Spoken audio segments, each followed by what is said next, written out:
Thanks for tuning into the Hidden Tracks podcast. You can find us wherever you find podcasts or listen to music. When you have an opportunity, please give us a 5-star review, write a little note, tell us how we're doing. We really appreciate it. It helps us keep this thing going. If you want to reach out to us, you can find us at Facebook at Hidden Tracks.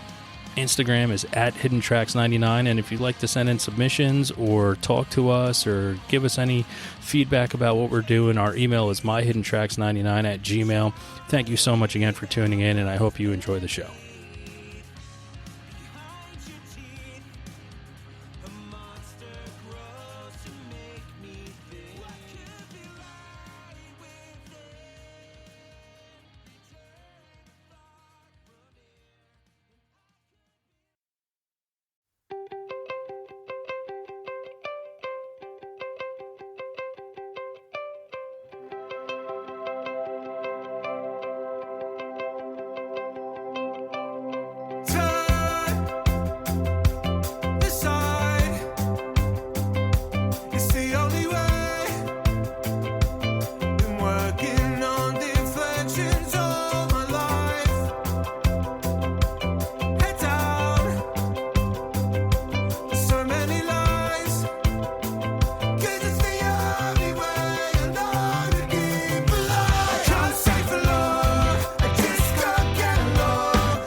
What's up, everybody? I have Roberto from a band that I can't stop listening to. Their latest album, Elysian Skies, has fallen into my perfect album category where there's not one thing that I would ever take off and one song that I would turn off. So this is Roberto from Lakes. Welcome to the show. Thank you very much for having me, and that's very kind of you. Well, I have to say, is the first time I heard the song Tie-Dye, I was kind of stopped in my tracks and said, what is this? And as soon as I hear something that stops me in my tracks, I go, and as you could tell probably by your order link, I just go and listen and purchase everything I can from that band because you got me. I'm all in, and now I'm here getting to talk to you about the awesomeness that you guys created. Awesome. Well, yeah, thank you. I'm glad that resonated with you. It's funny with Tie-Dye. So I guess it's possibly the most. I guess that it's still got that like Lakes flavor, but it's very different to at least singles that we've released. You know, it's got like an upright bass, and even like the melody. It's unintentionally, I think it's like a rip-off of what's it? "No More I Love Yous" by Annie Lennox. If you're familiar with that song, I am. Yeah, there's like parts of it. It was kind of like retrospectively, like listening back to me. I'm like, oh shit, that's that. Oh well. But yeah, we and I guess maybe it sounds so different from everything else is because we all six of us have such a broad range of influences and just stuff we listen to generally. Oh, now this band is pretty unique in that, especially with Elysian Skies, that there's just so much going on and so many different people have so many different amazing parts when it comes to creating the music. I mean, let's start, I guess, from the beginning. I mean, how did this project become to be what we now know it is today? Okay. So Matt, our drummer, Rob, our guitarist, or one of our guitarists, and I used to play in bands together in and around Watford when we were teenagers. So, are you familiar with like British emo and metal? Yes. Okay. Do you know the band Sixth? No, I don't. So they were signed to Warner Brothers, like sort of turn of the century. But basically, the singer. So when we were in high school, the singer from Sixth, he, as far as I'm concerned, the greatest promoter of all time, the GOAT. He used to put on all ages shows like twice a week, and they would be absolutely rammed. And everyone, it was like a who's who of British alternative royalty would come through and play. And yeah, it was just such a great time and so inspiring. And I'm trying to think. Have you heard of Lower Than Atlantis? Yes. Okay, yeah. So they were kind of stalwarts. Enter Shikari. Yeah. Who else? Gallows. Yeah. Yeah. So massive part of the scene, and we were kind of on the fringe of that. And we were in like a few different bands. What was the worst band name of that you were a part of during that time? Oh man! So are you familiar? Oh Jesus! Are you familiar with Kinder eggs? Yes. Kinder chocolate eggs. You know they have like a little toy inside. Well, this was maybe like my second band that I was ever in. So at this point, typically what would happen is you'd hear like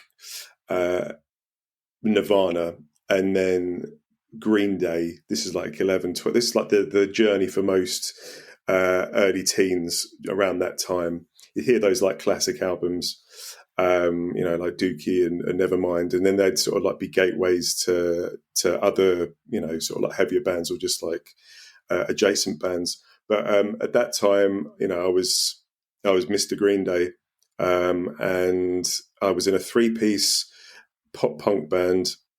I don't even like pop punk. That's the thing. Called the Teeny Terrapins, and we got our name from a Kinder Surprise toy, and we were the absolute drizzling shits. And the name reflected that, but it was good fun. It was such a laugh. Like underage drinking in the park with friends, and then going to play. Let me turn this off. Going to play a gig in a village hall to 60 kids. Like it honestly, like probably the shows were way better attended like back then than they deserve to be. Yeah, 100%. 100%. So the Teeny Terrapins. By the way, when I say I don't like pop punk, that when those words came out of my mouth, I instantly found them like jarring, even to me. It's not that I don't like pop punk. Who am I kidding? I don't like pop punk. I just don't like it. There are elements of it that I like, but most of it I think sounds the same. And I've had many, many arguments with band members about that. But yeah, there's definitely a fine line for me, anyways, between pop punk and like good pop punk and bad pop punk. Well, there is a line between good and bad pop punk. I will agree with you there. I like pop punk, but there is a fine line between bad pop punk and good pop punk. Sorry to get off on a bad foot. No, that's all right. Listen, we're going to use that as the soundbite to the episode so people can get ready. Brilliant. Yeah, so God, what was I saying? Okay, yeah, so that was kind of the scene we came from. And then people went to university, had families, children, etc. And then maybe like 6 or 7 years ago, I still kept in touch with Matt and Rob. Matt sent me a message on WhatsApp. It was like, "Hey, I've started writing these acoustic demos, and rather than naming them Demo 1, Demo 2, they were literally just instrumental. Rather than naming them Demo 1, Demo 2, Demo 3, I've named them all after lakes. Would you be up for writing some vocals?" And I was like, "Yeah, sure, send them over." So he sent them over, and I was like, "Yeah, this is great. Right, let's record something." So we were chatting about it for ages, and then I think maybe a year passed and nothing happened. And then we were like, "Right, we're going to set ourselves a deadline. We're going to give ourselves 2 months, and we're going to write and record what essentially became the first album." So it was just the two of us, and as we were tracking it in his spare room at his house, we kind of soon realized, like, okay, right, this needs to sound a lot bigger. Perhaps another vocalist, some glockenspiel, maybe another guitar part here. Oh wow, okay, we're going to need 3 guitars. It was like, have you ever written or created music yourself? Yes. Okay, right. So, sometimes you can get a little carried away and just keep adding, guitar parts, like without thinking of the practicality of how it's going to be performed live. No, absolutely. I always explain it to people that don't know it. I go, picture yourself painting a picture and just constantly adding paint until your original vision's gone. Yeah, right. So the original acoustic demos that Matt sent me are wildly different to how they ended up sounding on the first record. And so, yeah, it kind of got to a point where we're like, okay, we need to at least play one show, but if we're going to do that, we need some members. So first person we spoke to was Rob, who we'd both been in a band with, back in the day. So then I was working at a record shop a few years prior to that, and I worked with Sam Neill, our first singer. So I got her involved because she's got a great voice. And then I think Matt met Gareth randomly at a child's birthday party, and I think it was one of those things where you're meeting someone new. And it's like, oh, what do you do? Oh, yeah, I do this. I'm in a band. Oh, yeah, what kind of music? Oh, you wouldn't know American football. Oh, yeah, my husband loves American football. Let me hold on a second. Let me go get him. And then it's like, I think it was something along those lines. I'm obviously telling a condensed version of it, secondhand, mind, but yeah, so then that's how Gareth got involved. And then Charlie, our bass player, I'd just seen him in various bands and around the local scene. And he is very tight and the kind of person that I'd want to be in a band with. So, yeah, I got in touch with him. And then before we knew it, so we'd already had this album recorded, just Matt and myself. And then we played our first show just over 5 years ago at Record Store Day. I'm assuming that's a thing in America. Yes, it is a thing. We have 3 record store days here throughout the year. Oh, wow. So. Of course. So, yeah, we played our first show and then we're like, ooh, that was fun. Should we do another one? And then it just kind of evolved from that. And then, yeah, here we are. That's kind of the origins of Lakes. Well, I'll tell you, I'm glad that's how it all came together. It sounds organic. It sounds that it was kind of came together the way it was supposed to. And I think it's reflected in the music that you're creating and putting out now. So thank you. Cheers. Now, for you yourself, when it comes to music, I know you've been doing it. You've already explained for quite a while. When you were young and started hearing music for the first time, what was it that brought you to music? Was there a band that you heard for the first time as a kid that you fell in love with, or just opened your eyes where you stopped? How it happens in music, you just stop and go, "What is this?" Yeah. So there's a few different things. So first off, I was obsessed with the Muppets when I was very small, and Animal, the drummer, actually just, I guess because the Muppets kind of look a bit like children in that sense. They're actually, no, they don't look anything like children. No, they look like puppets. Yeah, but yeah, do. No, I hey, listen, if that's what you saw, you're allowed to see that.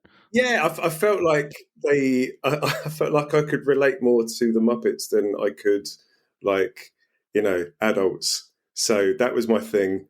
I remember seeing Animal on the drums, and then I was just like, yeah, Mum, Dad, I want a drum set. So drums was my first instrument. And then from there, so my dad was in a band when he was younger, but he still had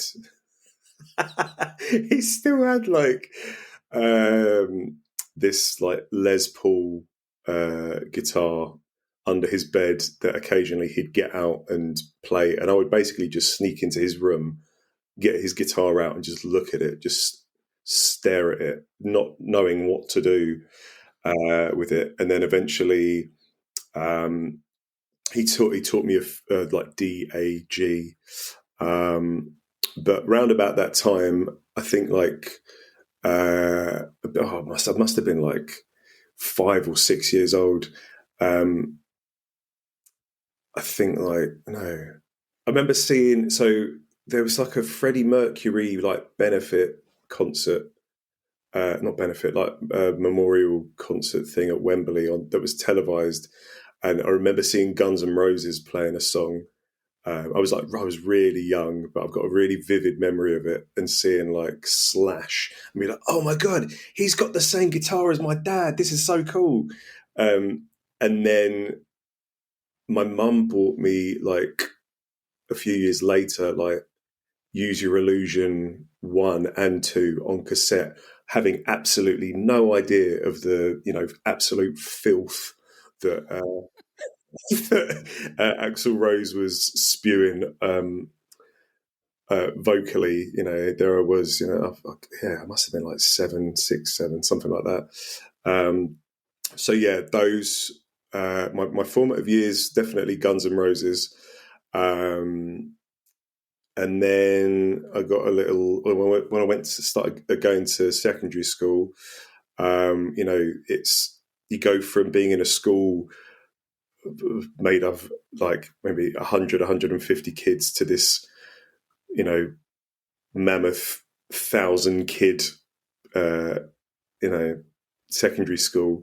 And you're meeting all kinds of, different people from different walks of life, and you just get exposed to the music that their older siblings are listening to. So like the Beastie Boys, the Prodigy, the Chemical Brothers. That was kind of organic as well, actually. Just kind of expanding my musical tastes just through meeting other kids. I think that's just generally how it works. And I was because obviously over here you had like the Britpop thing, so like Blur and Oasis was huge, but I was like, oh no, why would I want to listen to that? I don't know. I was I was having my own little kind of protest to myself with all that. And they already had enough fans that they didn't need you to like them. They didn't need me. Yeah. So yeah, and then I guess it was like a gateway into metal. So I've always kind of had a bit of, I guess, Guns N' Roses being like one of the first bands I ever remember hearing. I've always kind of had a bit of metal in me. So yeah, I used to love all the, what I used to listen to in school, like Sepultura, Biohazard, and then that sort of later got me into like hardcore, so like Poison the Well, Hatebreed. But then at the same time, I was listening to like, I remember I had. Do you remember Vanessa Colton? Yes. So I had like her album because I just remember the drumming on like the singles were like, I was like, yeah, this is obviously like a really good drummer. So yeah, I feel like I could appreciate different sort of components of different things. Like I even today, like I still listen to loads of different stuff, but yeah, that was kind of like my musical grounding. And then obviously, as I mentioned, there was like the local music scene that we were so fortunate to have. And there I was assuming that, this happened in every town, but actually it didn't. And yeah, I mean, made some great friendships. Obviously, I'm in a band with two of those people. And actually my partner as well, who is just putting the keys through the door. You can hear, hey, Jem, I'm doing the pod. Hey, Jim. Hello. Cool. Yeah. So that's kind of how that happened. Now, I mean, it is funny that you didn't mention any pop punk bands throughout that little musical journey. So I guess you really don't like it. So that's cool. No, I mean, I guess Newfound Glory. And I got into Newfound Glory through Shai Hulud. And I guess there's like an element of Newfound Glory. Like I love the grooves. I don't know. I guess it's like the really. I don't know, a lot of it just kind of just sounds the same to me. I really don't want to keep. No, it's fine. Listen, I understand. A lot of people here understand it too. I mean, it's 3 chords, and you have to create 5 million songs through 3 chords over and over again. So, but yeah. Did you have a band that you fell in love with that you had a hard time convincing other people were really good? I've had so many bands where I've tried to show people like, oh my God, these guys are so good, and people just don't buy into it. Did you ever have a band that you had a hard time convincing people to like, and then you just said, well, then they're for me. That's it. Yeah, Faith No More. And so in the UK, or Europe in particular, like a lot of the legacy bands are probably a lot bigger than they would be present day in the States, just because, it used to be the case that we would get things a lot later than, you would over there. So, Faith No More had already had this like incredible career by the time I'd like discovered them, because I think they released their first album like the year I was born, maybe. But I remember having a copy of Angel Dust, and just being like, "Oh my god, this is incredible!" And even though all of the individual components of Faith No More, like the really cheesy keyboard sound, the really cheesy like hair metal guitar tone, I'm not particularly enamored by the drum sound, but there's just something about it that just like, I just fucking love it. And Mike Patton as well, like he's definitely on my Mount Rushmore of vocalists. But so if I'm feeling that way about the music already, and then trying to sell it to other people, I kind of knew that I would be on the back foot before I'd even tried to get my mates into it. There were a few of them a bit, but the majority were like, "Oh, this isn't for me." But now I still love Faith No More, one of my favorite bands. Nice. Now, you brought up something earlier when you were talking about someone, when you explained to him that you're in a band. I mean, I know that comes a lot, and people try to describe what they are as a band, and I usually just say, "Hey, go listen to this song of the band." Do you have a song that you would pick that you think would best describes what Lakes is? So if you were to just meet a total stranger, and of course you're going to judge them on the way they look, by what song you may play for them, but do you have like a song or two that you would say, "Hey, this best describes us as a band. If you don't like these two songs, you may not like us at all"?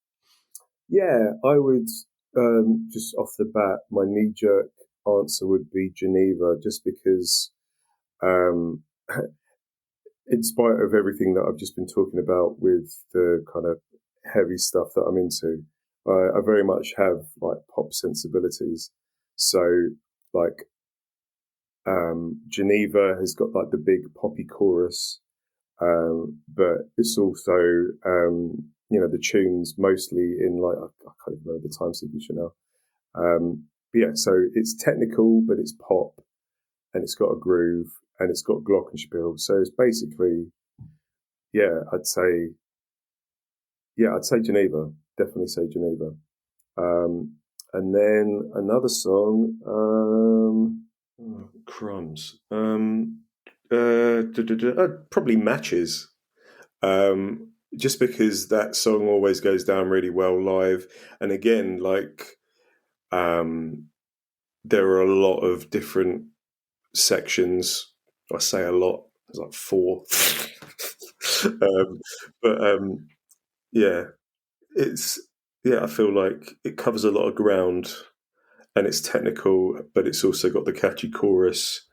And I feel like it's maybe 3 or 4 different Lake songs into one. So I'd go with that.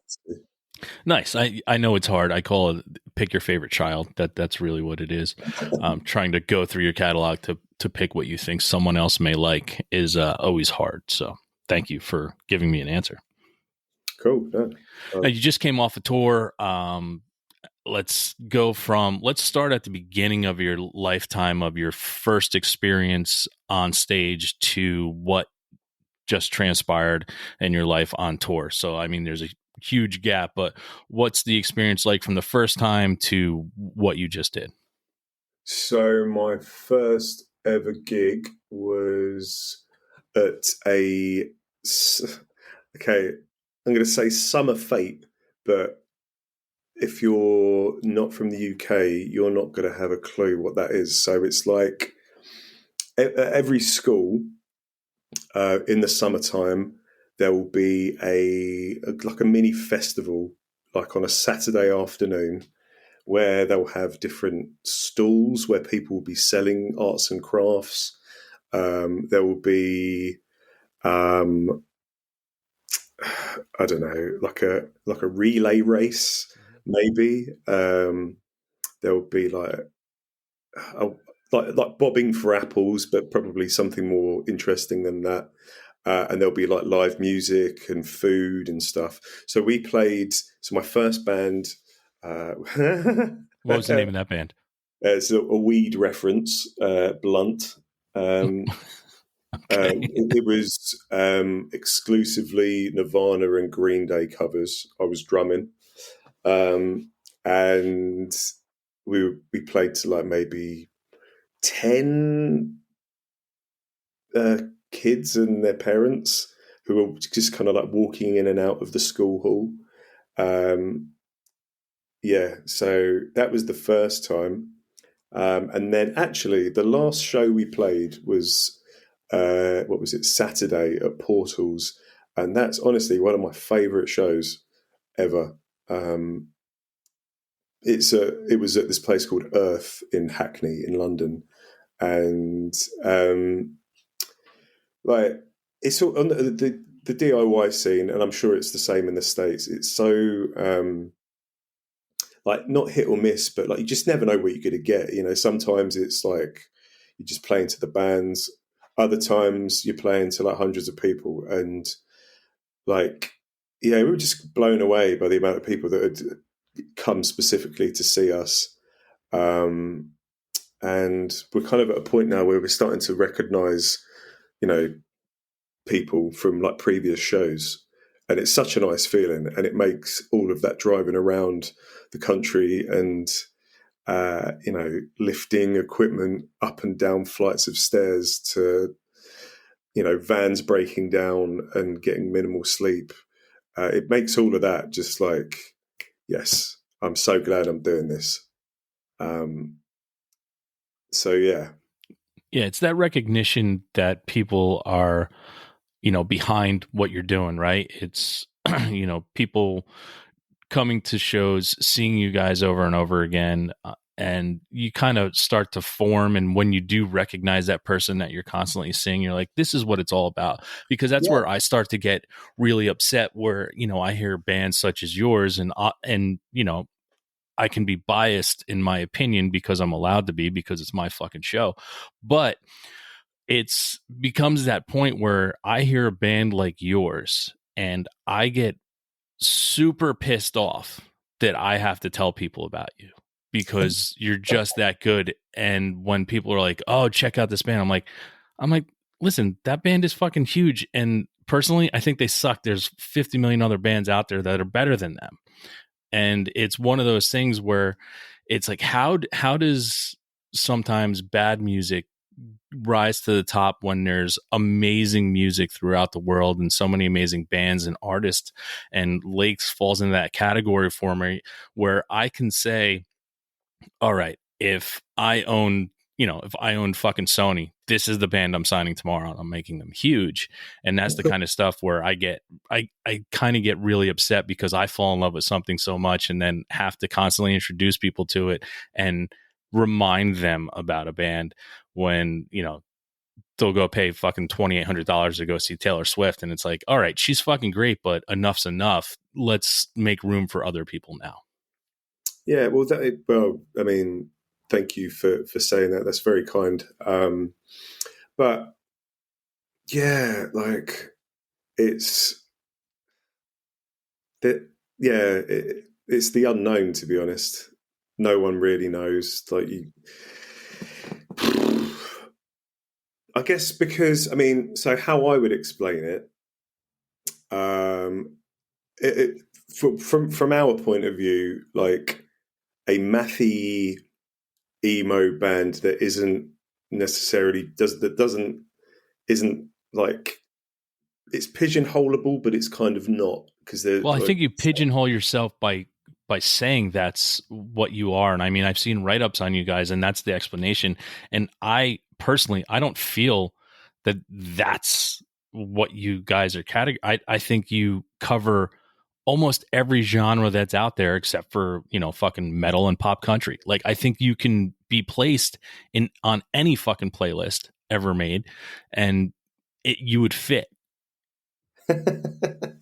Well, yeah, again, that's really nice. And it's really nice to hear that. But I think people want to know, people want to know, what are you? What kind of band are you? And I think maybe that's part of the problem that we've encountered over the last 5 years. Because when we first started playing, we'd get put on a bill with like a metal band and a folk band. But it wasn't until, in fact, shout out to the Brutaligator. Have you heard of Brutaligators? No. They're like another British sort of DIY band. And they kind of gave us our first like proper show, as in like, a show that we fit on. And they're lovely guys.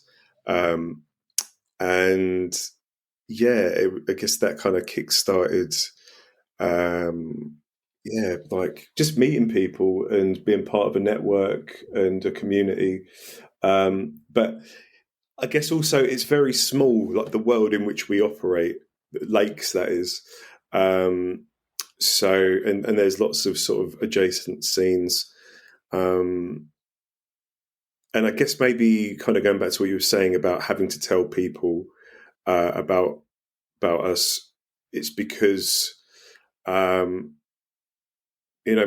if we were a metal band, things would be different, because I guess there's a much larger audience for metal. Again, I guess there kind of always has been. Whereas what we're doing, it kind of feels like a bit of a subgenre. We've all got day jobs, right? And pretty much every single one of us. I mean, I've kind of kept my my musical activities pretty quiet, so most of my colleagues don't know that I'm in a band. But it's always been the case of like when someone asks, "Oh, you're in a band, are you?" And you're like, "Yeah." "Oh, yeah. What kind of music do you play?" And then it's just like, you know. Do you know what I mean? So I think that might be part of it. It's just like it's not as easily accessible. Like there's so many bands like us as well, in a similar situation. But I do think that kind of genres are becoming more fluid. Definitely commercially. I mean, you're starting to hear it on the radio, and things are a lot more difficult to sort of pin down to one genre. So I don't know, maybe that's going to work in our favour in the next, I don't know how long we're going to be doing this for. But yeah, I get what you're saying, and that can be frustrating. But like we just keep on rolling, baby. Well, I'm glad you do. And yeah, I think nowadays, and talking with so many different artists and everything, and that whole subgenre thing where it's kind of culminating into like, which is cool. It's like, oh, if you're DIY and you can fall into so many categories, you're indie rock or you're alt rock or you're metal. And it's kind of dwindling down. I mean, Bandcamp, with all their subgenres that you can fucking click on, is just mind numbing at times. Yeah, it can be a proper like minefield. It's just one of those things, I guess.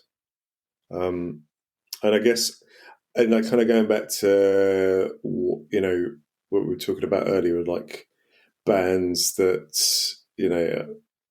like I used to be into. I feel like if I only listened to emo, and we all only listened to emo, then Lakes would probably just sound like any other sort of Midwest emo band. And that's not a slight on other Midwest emo bands, but I guess what makes Lakes is that we kind of come from different musical backgrounds. Yeah, well, that's what makes it interesting, and sometimes you can tell, and I've been able to tell when speaking with a band or anyone, that they all grew up in the same scene, liking the same stuff, and sometimes the music that they create shows that. And then there's other situations such as yourself where everyone kind of grows up listening to different things, finding their own things, and it makes the music, I guess, more interesting. Like you can hear different parts. And I mean, and that comes into play with Lake's having 3 guitars, keyboard and, the drum time signatures. And you can tell that everybody has something else that, was what grounded them and what they fell in love with. And you can kind of hear that individuality with a band, when it's comprised all together, you can still hear individuality in the music, which is awesome. Yeah, and I love that, like sticking on Rage Against the Machine, for example, like you just know it's Tom Morello instantly. In fact, you could hear him on, okay, granted, like it's kind of not saying that he's become a bit of a parody, but like, you hear him on other records, it's Tom Morello. Yeah. Right. And yeah, I've always kind of liked bands who kind of dance to the beat of their own drum. Like there's a British band called I Feel Fine. You may I know them. Yep. We're on the same US label, and like at least, I mean, there's like they sound a little bit like Crash of the Rhinos, but I mean, they sound like Crash of the Rhinos, how we would sound like American football, right? But certainly in the UK, like no one's doing what they're doing, and they do it so well, with like the gang vocals and the different melodies, and they just like, yeah, they just suck you into this zone. Like we toured with them. It was the first tour after COVID, and just watching them every night, like at least for me, like it just kind of puts you in this place where, yeah, it's like nothing else. Almost euphoric. And that, yeah, that brings out, like there's a lot of bands from the UK that I totally, get into and then have to try to explain to people. One band for me was like Alpha Male Tea Party. Absolutely love them. And I try to explain them to somebody and I'm just like, imagine Explosions in the Sky grew up only listening to Sepultura. And, yeah. and that's Alpha Male Tea Party, Yeah. Oh man, I love Alpha Male Tea Party. I mean, the reason we record, so for Elysian Skies, like we knew we wanted like a bigger sound, and Alpha Male Tea Party is as big as you get really in terms of like mathy music. So that's why we went with Tom to record the record, and also Katie Savini, who mastered the Alpha Male Tea Party records. We used her as well to master this one. Oh man, nothing but good things to say about Alpha Male Tea Party. You brought up earlier about staring at your father's guitar. Where is that guitar now? It is in his man cave at the bottom of the garden. He's got a shed/outhouse that he built a couple of years ago. So yeah, it still exists. And I was hoping you were going to say, well, it was in my hands on Saturday night at our show. So, oh no, I would be absolutely crucified if I turned up with a Les Paul, because we all play Fender, either like Telecasters or I think Rob's got like a Jazzmaster. Yeah. I kind of, yeah, I'd like to do that at least once, I think, just to get a reaction. Why so judgy on that? Why would everybody be so judgy on it? It's more just because it would stand out like a sore thumb if everyone's this jangly, clean Telecaster, and I'm rocking up with a, I may as well be wearing a Slash hat. You should. Yeah. He was actually born in the UK. I learned that recently. Yeah, he's another guy when he's playing guitar on something. Yeah, definitely. And I mean, I feel like he kind of divides. He's definitely not my favorite guitarist. Like with age, I've kind of my tastes have evolved somewhat. But Yeah, he. I feel like maybe his sound definitely is unique, but maybe his playing style. I don't know. People think he's sloppy. People think he's amazing. I don't know. You like what you like. Well, you're allowed to like what you like. That's what's Yeah, great about, music.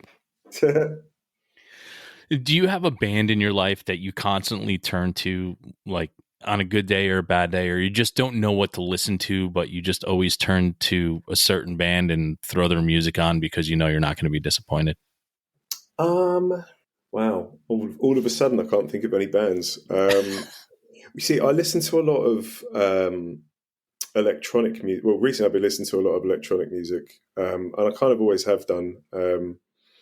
Kind of gone in and out of phases. But in terms of bands, no, there's no. Oh, actually, yeah.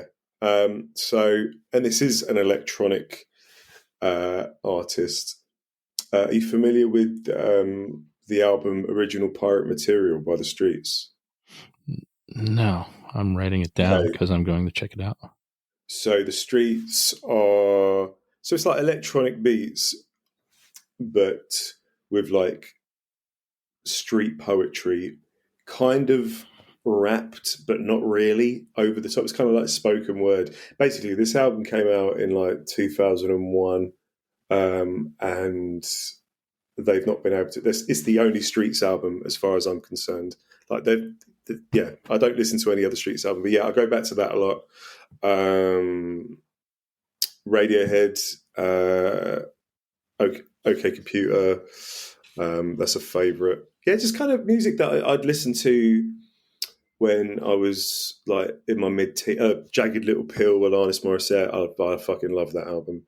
And actually, there's a bit of science around that. So, and this is something that you can try yourself if you already haven't. So, when you're at the age of 14, like your brain is at the peak of its like.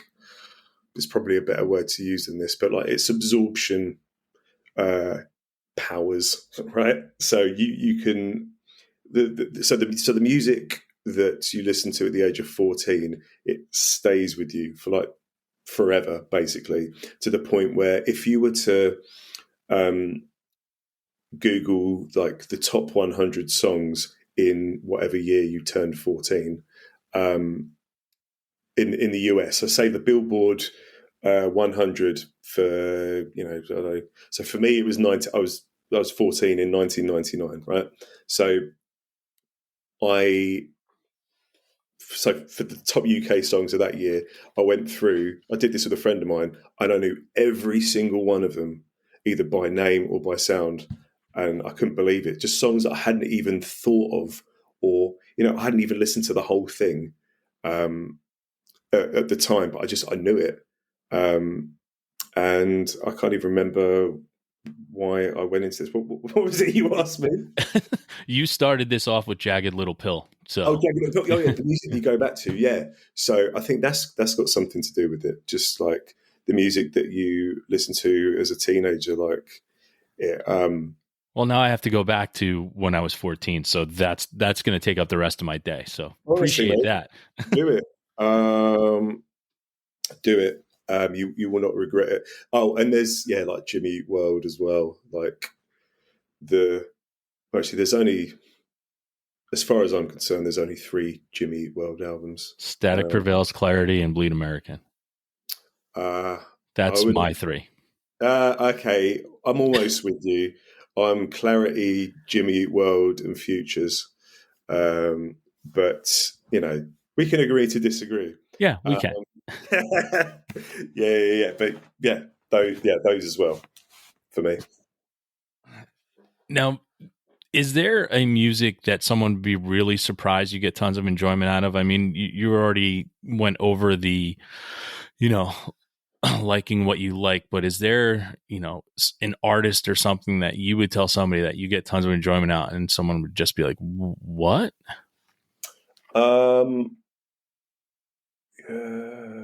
Yeah, like Peter Gabriel.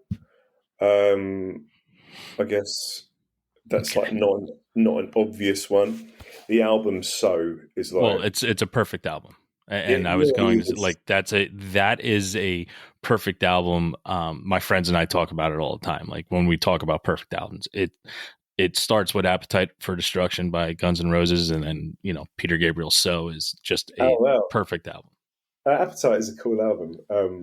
But yeah, that's funny. That's funny. Okay, so maybe that's an obvious one. If it's sort of like, yeah, I guess it probably is universally accepted. I mean, what else gives me deep joy? I love Ironworks by Dillinger Escape Plan. That's like a really big album for me. Oh Christ. How about like the? I wonder if there's any like sickeningly sweet pop music that. God, I'm just like racking my brain here. Yeah. Yeah, because I guess I've kind of thrown out quite a few different genres already. So perhaps at this stage, oh, okay, like Tyler the Creator. I love. What was that? Igor. I love the Igor album. That's like one of my favorite albums from like the last few years because there's like nothing else in hip hop that sounds like it. All right. That's what I Yeah, was looking for. yeah, cool. Here we go. We found it. We found it. We got there one way or another. I knew we'd get there.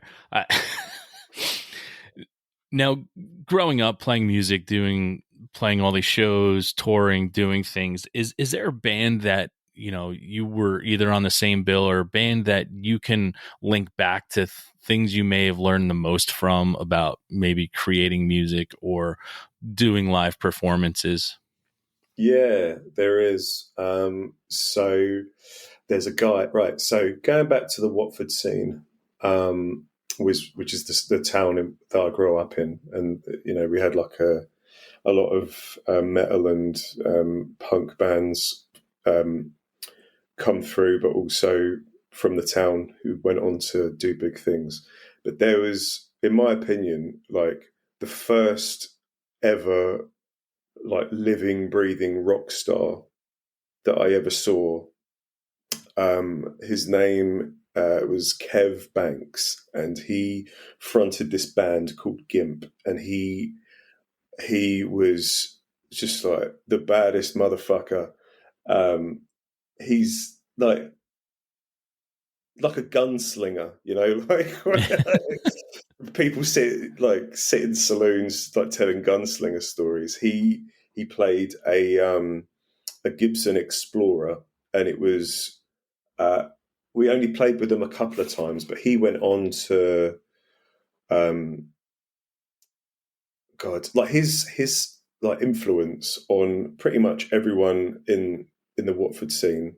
Like you can hear it so he produced the first Gallows album, and you can hear his sound a little bit on that. He had his own bands. So the band that I saw him in originally, they were called Gimp, obviously, because you're a teenager and you think you're hilarious. Yes. And then he had a band called Haunts, and I think they toured with like Eagles of Death Metal. And then eventually he went on to be. Do you know who Paloma Faith is? Mm-hmm. So he went on to be her guitarist. And yeah, it's just I know that he like having spent a little bit of time with him, he listened to loads of different types of music, and like I'm not classically trained, I can't read music, and I just remember that studio experience with him. It was so inspiring, and just the conversations we'd have about music. I'm saying this as if like I I knew him really well. I barely knew him at all.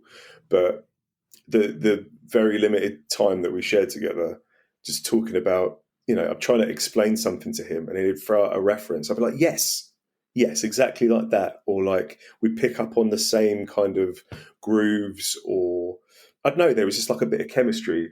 And yeah, that's kind of stayed with me ever since. And sadly, he passed away like last year. And yeah, like it was so heartbreaking because he had such a massive impact on not only my musical journey, but like so many people, so many bands that came out of Watford. Like they would cite like going to those early Gimp shows as just being like almost like life changing, because he was like a little bit older, like a couple of years older than me. And when you're that age, everything's new, and you're just like, as I mentioned before, your brain's just like absorbing all this stuff. And when you see someone who's a little bit older and they're cool and they're playing guitar, but not only are they playing guitar, they're singing and they sound amazing and they got all the moves. It's like, yes, this is it. This is it. It's the one. Yeah. Yeah. So, And I don't sell yourself short. I think you knew him pretty well. And I think that's what music, does for people is when you can start talking about music and you can find out what they like and hit references that you're just like, yes, I think he knew you and you knew him better than you actually thought, because music is that thing where you can tell a lot about a person. If someone says, yeah, I don't listen to music, I'm like, okay, so you're a fucking serial killer. That's fine. So we're not going to talk anymore. But when you can have an honest conversation about music, you truly find out, honestly, I believe, more about a person that way than asking them detailed, personal, intimate questions a lot of the times. yeah, wow. Absolutely. It's almost like an unspoken language. Yeah. Yes, a connection. Yeah, no, that's a very good way of putting it. Yeah, music to me is that universal language. I always point to, bands going to Japan, they don't speak the same language and they're screaming the lyrics at the top of their lungs back to them. It's like Yeah. it's that important, and it's that huge thing. And that's where, over here in the States, where they're cutting music programs, but all these nice little things, School of Rocks, where kids can be 10 years old and become a band, and so that gives me some hope with stuff, because it's so important. And I think you find not only individuality in the music that you're going to find, but you're going to meet like-minded people. You're also going to meet people that aren't like-minded, but you're going to be able to connect on something stronger than, faith, sex, religion type of stuff like that. Music just opens up that whole thing where it really is just a community, and you can just find someone that you may not have ever thought you would talk to or hang out with or be friends with because of music. And that's why it's so beautiful and so powerful. Yeah, music doesn't discriminate. Like it's like always there. Like it's comforting. Music understands. Yeah, that's cool. Yeah, there's a song for every moment in your life. That's the way I look at it. There's a song for every minute of the day that can describe, someone else had that same feeling at that moment, that you can find that song where you're just like, fuck, how did they know what I was feeling at today and gave me this perfect song? Yeah. Now, I'll throw a rapid fire question out. 5 minutes left to live. World's going to be destroyed by a meteor. You have to listen to one song before you go out. What song you're listening to? For some reason, the fucking first thing that came into my head was "Wild Horses" by the Rolling Stones, just because it's a bit cheesy, but it's such a beautiful lyric. Like "Wild horses couldn't drag me away," and also for me, like, it just reminds me of sitting in the back of my dad's car. So if you hadn't gathered, like, Roberto isn't an English name; it's an Italian name. And we are like holidays or vacations, as you call them. When I was younger, would involve driving from the UK to Italy, which took about like 2 days. But so what we'd do, we'd drive down to Dover. We'd get on a ferry, so we'd like drive the car onto the ferry, go across the English Channel, and then drive through France, drive through the Swiss Alps, and then through Italy, the Italian countryside, down to Rome or Venice or wherever it was we were going. But my dad had like a few cassettes like on rotation, and that song was one of them that was one of his like mixtapes. But it was just I don't think I appreciated it at the time. But man, what a beautiful like car journey that was. Just absolutely stunning. Just like driving through like the French countryside and then like the Alps. All I was thinking was just like, oh man, I'm so bored. This is taking like 2 years. Like, how are we not there? Like, oh, I'm hungry or whatever, or like just fighting with my brother in the back. But yeah, I think that song, and it's not even like one of my favorite songs. It just kind of sprung to mind. So yeah, fuck it, I'd listen to that. I love that. I love how fast it came to you. Yeah, yeah. Like it's almost it's almost like someone else like saying it for me. Yeah, yeah. Now, if you weren't, you just came playing a couple of shows. What are you looking forward to next for what Lakes has moving forward? I'm going to give you a world exclusive because I can't imagine. When's this going to be going out? This will air in June at some point. Cool. So this is being announced tomorrow, but we are supporting American football on July the 1st in Brighton, and that's like a proper like bucket list thing for all of us. And that's amazing. Yeah, I mean, yeah, it really is. It really is. And just like the fact that like they've not really come over to the UK much, and they only ever have one support act. And also there's, a very small handful of people that have supported American football. So to be in the company of like fucking Phoebe Bridgers, Tangled Hair, TTNG, like it's, I mean, we're properly like smitten about that. So we got that. We got 2000 Trees. It'll be our first time at 2000 Trees. American football are also playing that along with like rival schools and I think Bullet for My Valentine. Yeah, I just saw rival schools last week. Oh yeah, of course, because they're doing the United by Fate. Yeah. I'll tell you what, that's another album. Why the hell didn't I mention that? That was probably like my gateway into like emo, even though it's kind of not emo. It got me into like other bands that, yeah. Yeah, it was nice. I got to see Quicksand in November and then Rival Schools, last week. So. No way. Was that like your first time seeing both of them? Or No, I saw Quicksand back in 93, open for Tool. Oh, wow. Yeah. Wow. Yeah. What a show. So, yeah, I'm old. So, New York City was the place, and I got to see so many amazing fucking bands, like right as they're breaking. And like, it was just, I was very lucky. I was, put it that way. I was very lucky to, see all that kind of stuff. And like, looking back and talking with friends and looking at ticket stubs that we still have. And I'm like, dude, you remember this? It was like Swerve Driver, Failure, and Rage Against the Machine, and like getting to see a show like that. And I had seen Green Day, Seaweed, and Bad Religion, and like Green Day was the opening band like when Kerplunk came out. So it's like I got to see all this stuff as it was happening, and I'm like, that's fucking, just to think about that I got to be a part of that is fucking amazing. Yeah, I mean, what a time.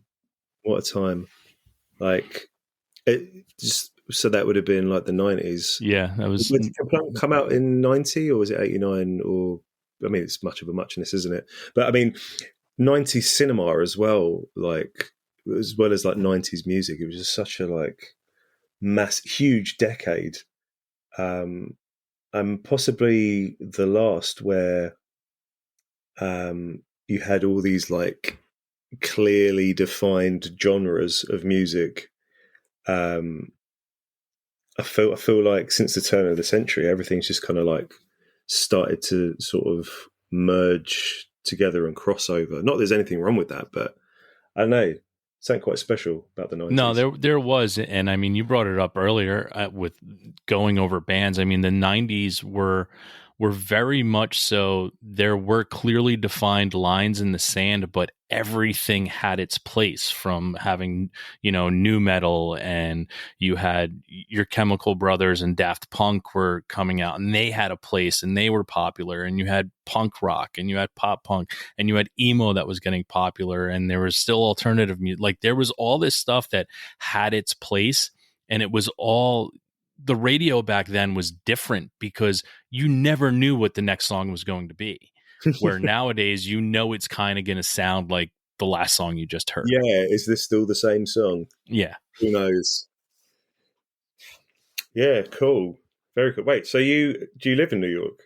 I'm right outside. I'm in New Jersey. I'm right outside of New York City. Oh, no way. So, because we're playing the States we're playing Fest in Florida in October. October, yeah, that's when Fest is. And Yep. my partner and I, we are going to kind of make it a little sort of vacation. So we were actually looking at an Airbnb in, is it Journal Square? Yes. Yeah. How funny. Cool. Right. I'm definitely gonna hit you up for some recommendations. Absolutely. Absolutely. That's awesome. We're going to do a Sopranos location tour as well. Always wanted to do that. That is all right by me. So the opening scenes are just driving through my roads. So cool. Yeah. Cool. Oh, definitely. Well, maybe we can head to like Satrials if that's still it probably isn't even a pork store, is it? It's probably like no, it definitely was. And there's down there's actually a great bakery for some pastries too. So cool. Excellent. So I know you've been getting kicked out of rooms, so I don't want to keep you much longer. I'm going to give you this opportunity now to tell everybody how to find out what it is you guys are doing, how to follow you, all that kind of stuff. We'll promote it on our side as well, but I'd like to give you the opportunity to tell everybody yourself. Okay, cool. So you can find us. Hang on a second. That's internalize a burp there. Hang on. Right, we go again. Right, so you want to know more? Our Band Lakes, at Our Band Lakes. That's all of the socials.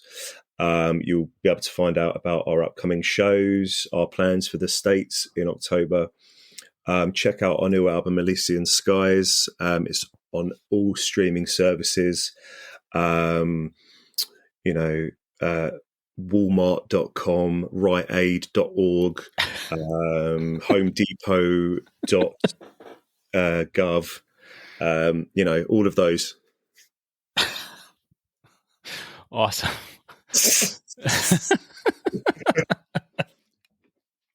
I can't wait to go into Home Depot tomorrow and hear Lakes playing CVS, or something. actually. Okay, CVS, yeah, that too. Get yourself some toothpaste while you're at it. So we're coming into our last segment here. You guys have appeared here on episodes that haven't premiered yet, but it is our weekly threes. It's 3 things that we're listening to right now that we would like other people to check out. You get 3, I get 3. So okay. I will go to you first. 3 things you're listening to that you'd like people to check out. Okay, so I'd say the first. Right. So if you're into electronic music, I'm really enjoying an album by Over Mono. It's called Good Lies. It came out a couple of weeks ago. If you fancy something a little lighthearted, there's this guy, this comedian who is also a lecturer at a university in the UK. His name is the name of the character is John Shuttleworth, and he has this album called The Dolby Decades, and it's basically the character is this guy John Shuttleworth, and he's this throwback like 1970s Northern England gentleman, and all of the terminology that he uses is kind of set in that period. So it's like a parody. It's like a comedy album. So he's got song titles like Serial Eater, and God Bless the Fleece, or I Can't Go Back to Savory Now. So I'd recommend The Dolby Decades by John Shuttleworth if you fancy a chuckle. And then there's, if you're after something a bit heavier, what's that album? What's it called? I'm terrible. Okay, so this is a reflection of, I love the convenience of streaming, but I feel like when I listen to CDs in my room, or when I listen to vinyl, I take note of the song names and the album names more. But for some reason, I take song titles for granted when I'm using Spotify. Absolutely. I mean, you're showing how things work. I mean, I have so much music that usually I'm just like, yeah, track 5. Yeah, exactly. But no, there's an album by the band Car Bomb called Meta that came out in 2016, and it's like a heavy sort of tech metal album, and I love it. And if you're that way inclined, I would, if you like Dillinger Escape Plan and all things heavy, this is for you. All right, awesome. Okay, what are your 3? My 3, the first one you don't have to write down. It's a pop punk band, but it's members of Good Riddance and Lagwagon, and it's a band called Versus the World. They just dropped an album called The Bastards Live Forever. It is for me right now. When I heard it, it is now going to be my summer album that I can't turn off. It is technical, It is fantastic, and it is perfect in every way, and it's exactly.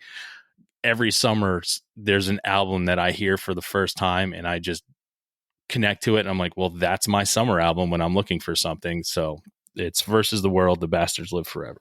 Okay, right. I'm genuinely going to check this out after we've had our pod. But no, the reason why I reacted like that is because there was actually a band from Watford called Versus the World like years ago, and they were a pop punk band and they listened to Lagwagon. Could you imagine if it was people from the same band? But obviously it probably isn't, because it could be. They started years ago, and I think the first time they recorded something might have been 2009. So no, this is I mean, I'm just chatting shit now. Okay, continue. Number 2 is a band called The Heavy Hours. The album, it's a self-titled album, so The Heavy Hours, from Cincinnati, Ohio. They're an indie rock band. And yeah, that's all I can say about that. Just listen to it. As always, whatever I put out, listen to it. You're either going to like it or you're not, but at least you have something new to check out. Yeah, amazing. Then last but not least is a band called Close Talker. How Do We Stay Here? They're a Canadian indie rock band. And yeah, that's what they are. You're either going to like them or you're not, but I hope you at least try them out. So those are my 3 for this week. Okay, thank you. No, I genuinely will. I've got a bit of a commute tomorrow, so I'm gonna get these in my ear holes. Awesome. But Roberto, thank you so much for being here. Thank you for making the music that brought us together, because that's, the important part of, how we get to learn about each other and find each other and have nice, meaningful conversations about what it is we like, what we don't like, and how people come together. So I just want to say thank you so much for creating that music that has brought us together today, because it means the world to me. Oh, dude, it means the world to me. I've had a great time. It's been cool to, chew the fat and kind of get to know each other. Like, I've learned some things today. I've got some musical homework, and yeah, I feel a lot better for having spoken to you. Like, a lot of this stuff I've not even vocalized before. It's kind of been more like a therapy session, if anything. That's what it is for me. So I mean, I don't have to pay a therapist. I'm paying all the people that I have to, all the work I got to put into this. I still am paying for it, but it's my therapy session as well, because I get to meet new and exciting people and talk about something that's extremely important to me. And exactly what I said before, the music you created is extremely important to me, and it gets me through the day. So that's where I will put that. Awesome. Awesome. But everybody, you know what time it is now. Show's coming to an end, so your job is very simple. Go out, listen to lakes, and have a great fucking time.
You was right beneath the porch lights, forlorn into the midlife. We just because it feels right in the afterglow. Beneath the porch lights, forlorn into the midlife. We just because it feels right in the afterglow. Beneath the porch lights, forlorn into the midlife. We just because it feels right in the afterglow. Beneath the porch lights, forlorn into the midlife. We just because it feels right in the afterglow. In the afterglow. In the afterglow.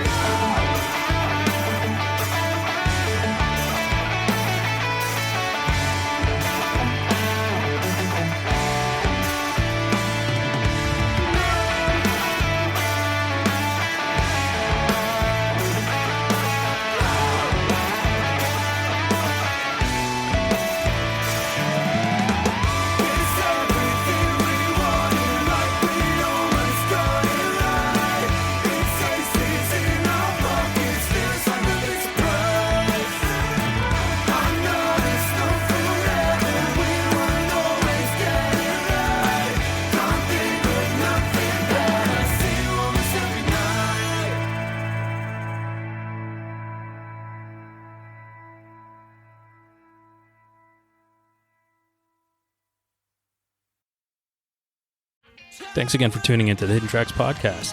We hope you enjoyed this week's show. Don't forget to follow us on Instagram at HiddenTracks99.